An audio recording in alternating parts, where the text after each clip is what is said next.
అటు కేంద్ర ప్రభుత్వమైనా ఇటు రాష్ట్ర ప్రభుత్వమైనా ఒక్క ఎంక్వైరీకి కూడా ఎందుకు కమిషన్ చేయలేదు అని ప్రశ్నిస్తుంది కాంగ్రెస్ పార్టీ.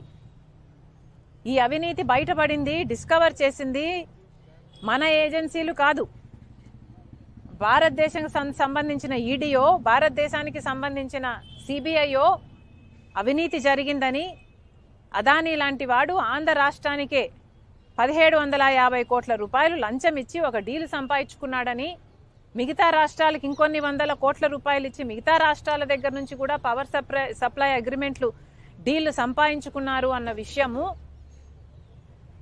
మన ఏజెన్సీలు ఏవి బయట పెట్టలేదు. ఎంత సిగ్గుచేటు! ఇక్కడ మన దేశంలో జరిగిన అవినీతి ఎక్కడో అమెరికాలో బయటపడింది. ఇక్కడ ఎందుకు బయటపడలేదు? ఇక్కడ ఎందుకు డిస్కవర్ చేయలేకపోయారు? ఎందుకంటే ఈడీ అయినా, సిబిఐ అయినా, ఇన్కమ్ ట్యాక్స్ అయినా అన్నీ అదానీ గారి చేతుల్లోనే ఉన్నాయి. ఎలక్షన్ కమిషన్ అయినా, ఆఖరికి ఏ ఏజెన్సీ తీసుకున్నా, ఆర్బీఐ అయినా ఏ ఏజెన్సీ తీసుకున్నా ఈరోజు అన్ని మోడీ గారు తన గుప్పెట్లో పెట్టుకొని ఉన్నాడు. ఎంత సిగ్గుచేటు! మన దేశంలో ఈ అవినీతి డిస్కవర్ చేయలేకపోయాం.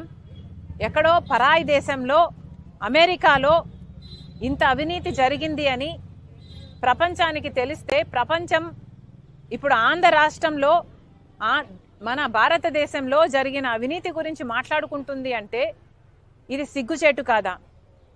మన దేశం పరువు అదానీ గారు తీస్తే రాష్ట్ర పరువు జగన్మోహన్ రెడ్డి గారు తీశారు. ఈరోజు అంతర్జాతీయ స్థాయిలో అదానీ అవినీతి గురించి, జగన్మోహన్ రెడ్డి గారి అవినీతి గురించి, మిగతా ముఖ్యమంత్రుల గురించి, ఎవరైతే డబ్బులు తీసుకున్నారో వీళ్ళ అవినీతి గురించి అంతర్జాతీయ స్థాయిలో మాట్లాడుతున్నారు.